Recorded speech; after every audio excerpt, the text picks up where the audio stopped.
Post-match pint. Post-match pint, football miracles, weekly basis, season after season. And John Milburn, I've got Phil Blundell, I've got Dan Morgan, and John Milburn, sometimes football miracles creep up on you, sometimes you don't see the fucking things coming. That was a football miracle that came as a massive surprise.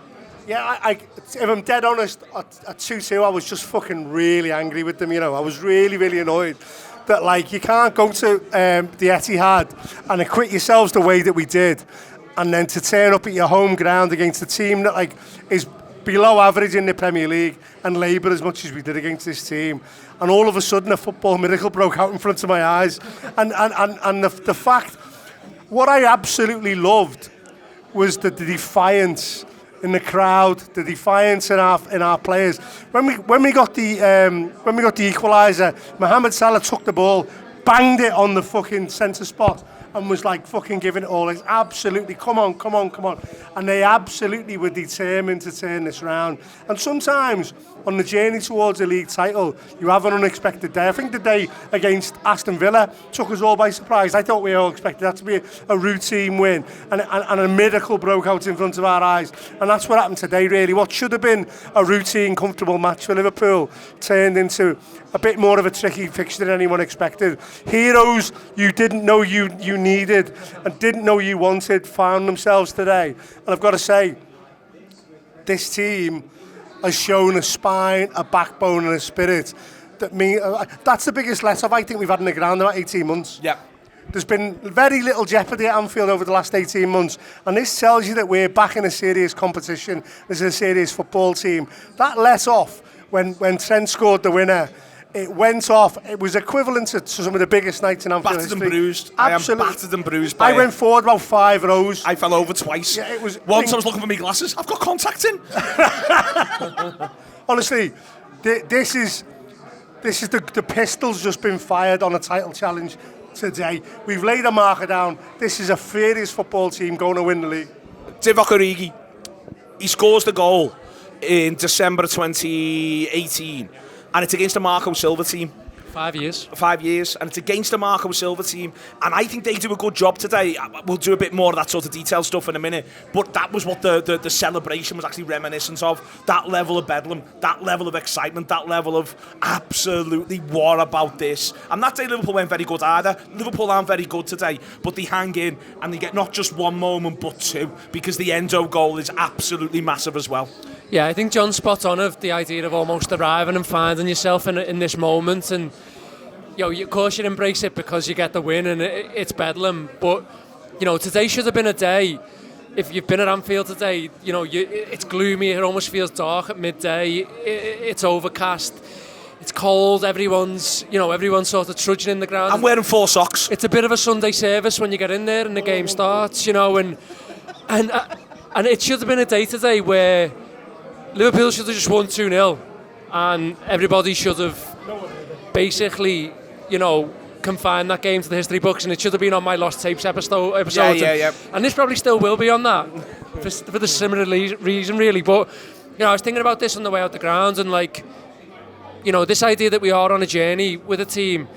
Maybe we're not yet at the point where we can expect to just roll up in December and win 2-0 against Fulham, and these are the lessons that you have to go on, and these are the sort of parts of the path that you have to tread to get to where you need to go, and that might have still been able to be said if we lost today or we drew the game. We found a way.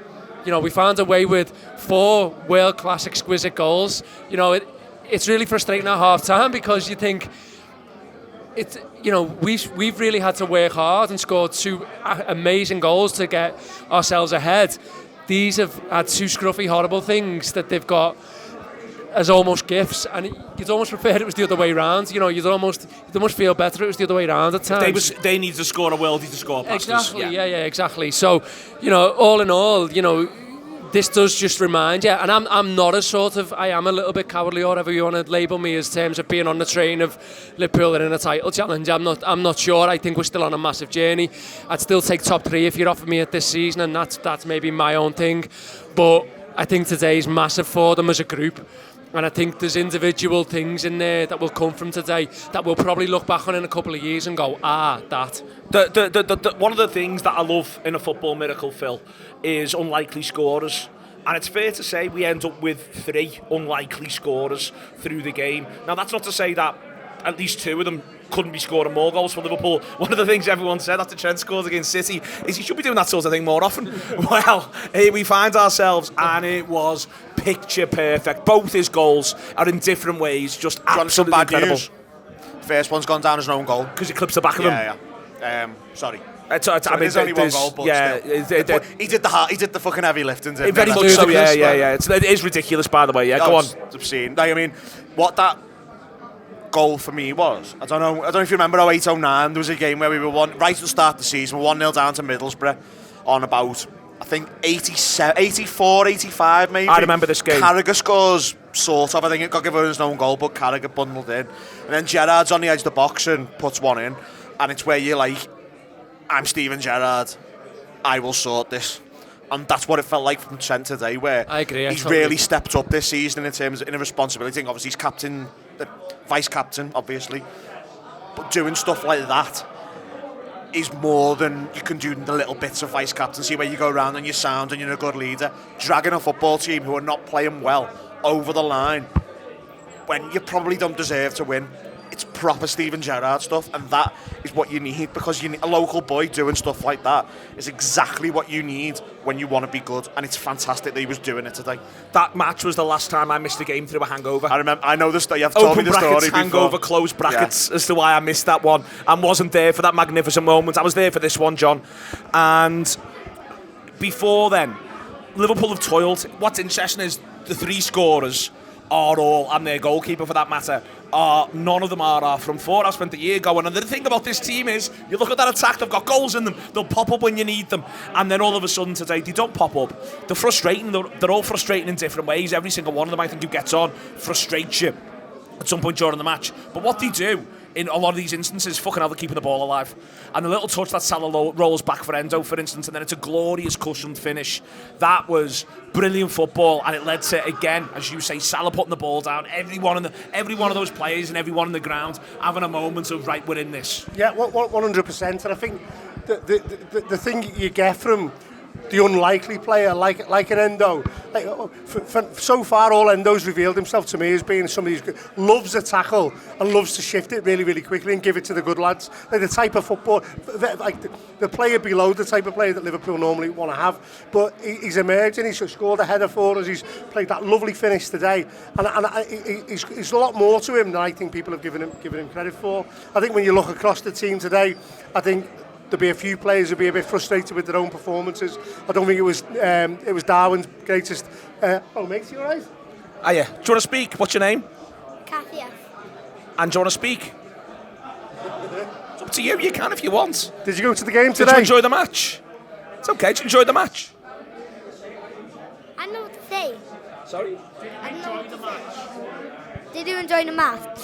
I did, yeah. I had a fantastic time. Did you enjoy the match? Yeah. Good. Is it your first game?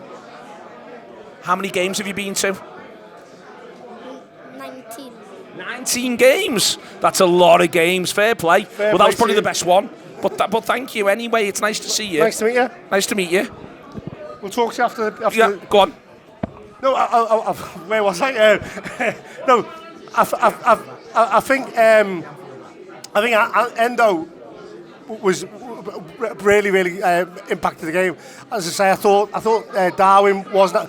If he buried that chance in the early part of the second half, I think he has a completely different game from there. But I think he's in his own head a bit now. He's from a shooting perspective, he's not been taking his chances. I was really pleased with Costas. I thought Costas had a really good game. He was excellent. Trent. Absolutely superb. I thought Joe Gomez had a really good game. In a game where we can see so many goals that you're actually looking at all of our defence thinking they've had a good game today. I admit I missed both of the first 2 goals by Fulham. First one I was having a slash, second one I was at the bar. So you'll have to tell me what happened in those goals. They weren't pretty. They were not pretty at all. Dan, I'll go to you on that. That is today's not. Obviously we get the enormous let off, and you get to have that moment, and it is all brilliant. But the 2 goals Liverpool shouldn't be conceding. Yeah, massively. And I don't think you sort of look around for culprits. I think the first one. I think there's got to be a bit more comms between Matip and Alexander-Arnold. They don't respond to the fact that Virgil's gone on a run. The shape's terrible, and it's not just those two, but no one responds to it. But those two particularly, they both end up switched, and it's almost like Trent. All right, I don't think it's Trent anyway a fault for it, but I think he's got to tell Matip, it's fine for you to go and play right back in this instance. I'll cover your position, because Matip's trying to get back in whilst seeing in front of him a massive fire of 3 Fulham players. I think Matip's thinking Virgil's not there. I'm pulled out to here. There's no one there. Right. And he's not maybe not being told. And I think the shape's similar happened with the corner for the second one as well. By the way, Matip ended up really isolated and sort of. I think they get it round someone and Jimenez, and they move it well, and they get into a position where there was no one in the middle though. And it was a bit annoying that we managed to give away a corner when there was no one in the middle, when you could have just let them put a cross in, because there's literally no one there. Yeah, I mean, look, Alexander-Arnold and Alexis McAllister, who I'm made up for, by the way, will probably disagree with me on this, but you'd have almost felt better going in 0-0 than 2-2 and conceding those 2 goals. You definitely would. I don't think that's a debate. I don't think it's a debate. Okay, again, there's things that will come out of that we can learn from and stuff, but I think Liverpool massively... I think they kept the game alive for Fulham, and to a point where Fulham went the other end, and they had the ascendancy. Then obviously we found a way, but I think Liverpool do have to find a way to just kill the contest at that point. And I think they're really bad at 1-0 and 2-1. I think that's the other one thing I'd say. They're really, really bad in those periods. And those periods are only about, 4 and 7 minutes either one. They've got to be better in just managing real micro moments in that sense. Just on McAllister, by the way, I know you're probably going to come to someone on this, but I just want to say something on his goal. I was having a little think about it, and I'm really happy for him, because I think we almost neglect how much of an identity shift he's had to go through becoming a Liverpool player. He was what you could define as a goal-scoring midfielder at Brighton. Top scorer last season. 10 goals. And I think there was a real need for him to get a goal. I think he really loved the goal for obvious reasons. It's a great goal, but you could see a let-off in him. And, you can see the fact that he's actually sacrificed that element of his game for Liverpool in loads of ways. And the fact that ultimately, that is part of his identity of who he is. It's part of his identikit as a player, and he might not be able to do that every game for Liverpool from those areas, but I think him scoring goals in a Liverpool shirt means a lot, and I hope today, hope for him, he can go on a bit of a journey with that and maybe find a path to that being a semi-regular thing for us, because I think he needs it as a player. I think it's who he is as a player ultimately. I think we're asking him to do loads and loads of different things. I was surprised him and Szoboszlai come off, to be honest. I think it's Wednesday night, that, to be fair, isn't it? I think for McAllister it's Wednesday night. I think for Szoboszlai it was... No, but also I think it'll be Szoboszlai, Jones and McAllister on Wednesday. Yeah, you could well be right. Listen, everything this week on the Anfield Wrap is available for free. All the audio, all the video. My God, I was regretting that decision at 3-2 down, and yet here we find ourselves in this moment. There's going to be a bit of an advert. It might be more me. I apologise if that's the case. It is the post-match pint, our post-match video from the Anfield Wrap. After every Liverpool match, the Anfield Wrap brings you the post-match pint. It is post-match pint after a lovely post-match point. Fuad Hassan is filming this on a bus. It's chaos. Starting from Sunday the 3rd of December, the Anfield Wrap is putting out all of its content for free. That includes audio shows and video shows. You can get these on YouTube and wherever you get your podcasts. Could not get better than this.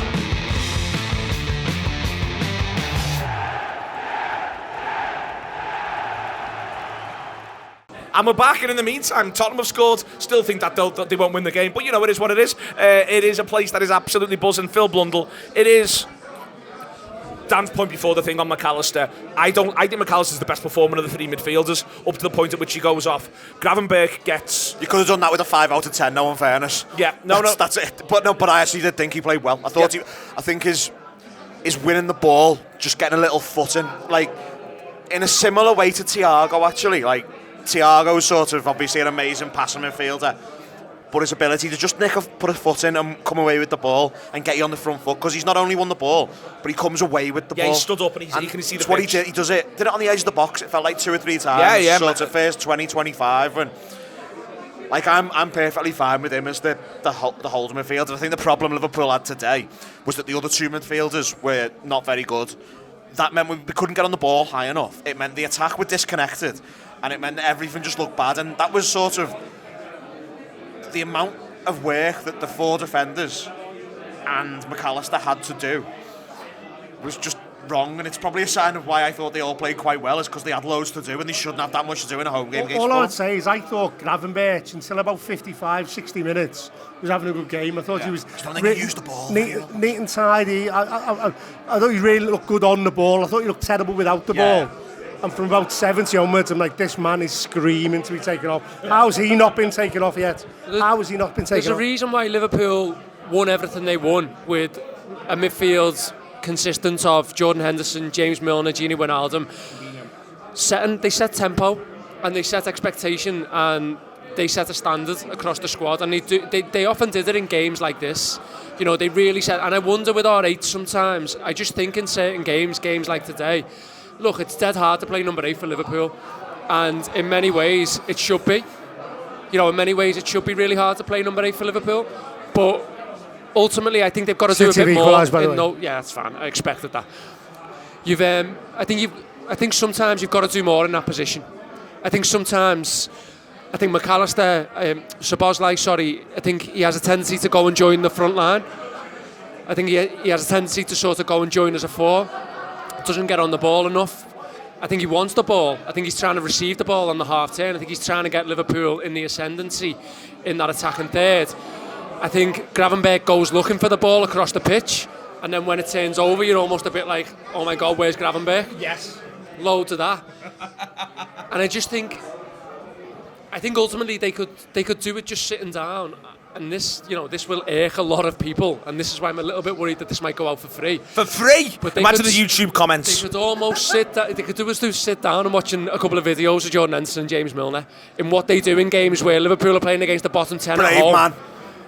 I'll say it because... I don't disagree. Fucking come at me because Liverpool won everything with those players. Right, I agree with you. Yeah, but, you know, in certain games like that at home, your number 8 in this system has got to be a little bit all things to all men. And that's just how it is. And you've got to learn how to do that in a way which dictates tempo. I'll come back to it because I think your thing is that at times less is more.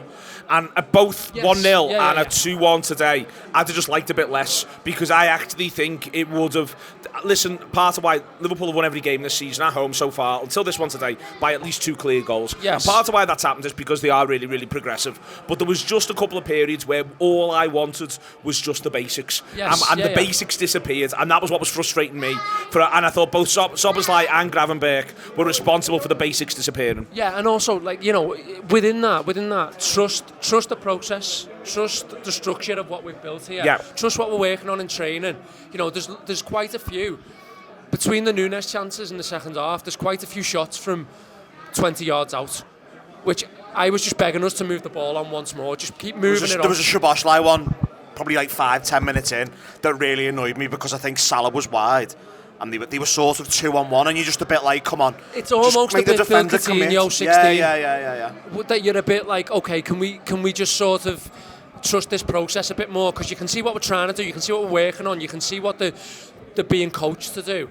But we're breaking that a little bit because we're desperate, because we want, and it's all through goodwill and it's all good-natured, and we've got incredible footballers. And again, this is back to what I said at the start, that we're on a journey with this team. You know, in 2 years' time, we probably won't be having these conversations. We're probably saying, remember when we used to do that back in them games, and then we had the Fulham, you know... It's mad they've got as many points as they have on this journey. Dan, that's what I think I'd say. I totally agree, and that's where I think, you know, I have an expectancy of them to finish top 3, and I think even that, in my opinion, is a little bit unrealistic because I see it as year 1. I see this as the starting point. I see it as, you know, Liverpool 2.0, 0.2, if you like. You know, I think that's where they are in their journey, and I think they're incredibly doing incredibly well. I think they're slightly overperforming in many senses.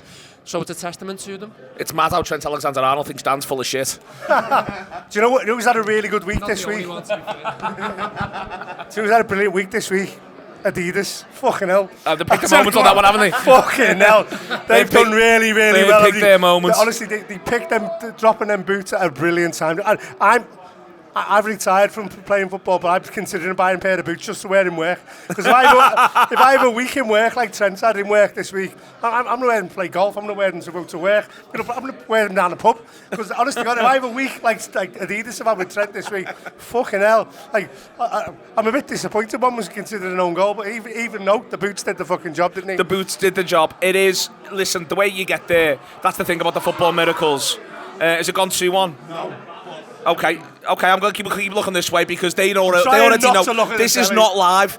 Maybe next week's might be live. We're working on that. That'd be funny. There is something with them where that the journey of the football miracle, John, is that it often comes because you've not been perfect. It's often come because there's been shortcomings. That's when you grab it out the fire. And let's end there. Liverpool absolutely grab it out the fire like no one's business. We put ourselves in a situation against what I don't think is a brilliant Fulham side, I'll say it again, and we leave ourselves needing snookers with like 15, 20 minutes of the game to go, and then out of nowhere, as I say, not the hero you expect, the hero that you need, pops up and scores the goal, and then we go on, and the power of Anfield, the power of the crowd, the power of the team can see the symbiosis. I talk a lot about this. We've had Liverpool teams before now who felt much more disconnected to the crowd than this one. And the alchemy of Jurgen Klopp... They love it. They've stopped pretending that we don't exist, and they've recognised that we work together and we get results together. And that's what happened today. Salah puts the ball on the centre circle. We're kicking off. We're going to fucking score, and yous are going to fucking cheer. And that's exactly what happened. And then Jurgen Klopp comes over to the end and gives us the thing all of us needy cunts need, is him giving it the fucking... I almost think they want a bit more from the crowd. You know, I think there's a lot of them doing that thing of like, actually, no, you come with us here. And I think just as a bit of a wild point, I think the Annie Road being full will play a lot into that, because there's something about being in a stadium where seats are empty that it just has an effect on it. I don't care what you say, and it's through no one's fault, obviously, that this is the case. Well, yeah. Let's not go there. Capitalism might have a way with there, but... Yeah, let's not go there. But I think, a full Anfield with that new stand, with that capacity going up another 10,000, I think that'll really ramp it up again. Well, when I missed the goal, I went down for a wee in the first part of the first half, and the scale of that Anfield Road is absolutely incredible. And what I would say, like, for people who were in the ground today, the Annie got 2 or 3 songs started today. The Annie in that far corner, the cop was quiet as a mouse. Fulham weren't going to. No, to be fair, I loved how their third goal was like, do you mind if we? I'm pretty sure they had 2,500 fans in there, and they celebrated that with a hearty handshake. The Annie started 2 or 3 songs that the cop caught onto in the second half. They were getting the songs going. The cop has been quiet most of the season because of the lack of jeopardy. Let's all be dead honest as well. Sunday football's a bit shite as well. People are driving, people have got work tomorrow, people haven't got the gusto that they bring to a Saturday game, and all those things have played into the atmosphere being a bit timid this season. But today we had that let off, we had that jeopardy, and we've had that gusto, and I feel I'm back into this season in a way that I probably wasn't feeling it a few weeks ago. So, like, we've got to build from here, we've got to take this on, and we've got some hard games coming up, some really, really big fixtures coming up, and this crowd's got to show up, and this team's got to show up, because the other side of Christmas, we want to be top of this fucking league, and that's where we've got to be. I've got 2 questions personally, right? Question 1. Did you think McAllister shouldn't have shot as he lined it up to shoot? No, he should have shot. Right, okay. Straight away, because the way it bounced up. Can I just be dead quick on this, right? I hate shooting. I'm always moaning at people shooting, right? And I can't remember what the phrase was I used, but I said something like banging. Yeah, same. And George went to me, as the goal went in, he went, because he knew I was right. Yeah, because it's one of those where me and you were both like, I don't like shots either. This, but that ball sat up and I was like, oh, aye, go on. Got to hit it. Go on. Second question, did you think that we would score when we equalised? Because I did. Oh, well, sorry, we'd score an equaliser? No. When we equalised, did you think we'd go on and win we were only going to win the game. I basically, at 3-2, I thought we're either winning this to 4-3 or we're getting beat. That was where I was. As soon as we went 3-3, I knew we were going to win the game. That was the way in which it went. I'm always reminded, by the way, on the ball sits up thing, there was a great caller once into Danny Baker who talked about how he'd been in the park playing with his kids and the ball sat up, so he struck it and he hit one of his kids, and then the ball bounced back to him and the ball sat up and he hit it and he hit the other kid, and his wife was like, what the fuck is wrong with you? And he had to say they needed to be hit. They needed to be hit. Sometimes the ball just asks a question, you've got to answer it, haven't you? You know what I mean? Danny in full agreement. Oh, Danny was in full agreement. Sometimes a ball needs to be hit. McAllister hit the ball that needed to be hit. Endo hit the ball that needed to be hit. And then Trent Alexander-Arnold hit the ball that needed to be hit. Football miracles. The Anfield Wrap. Free week. Tell your mates. Blundell, Milburn, Morgan. More of this.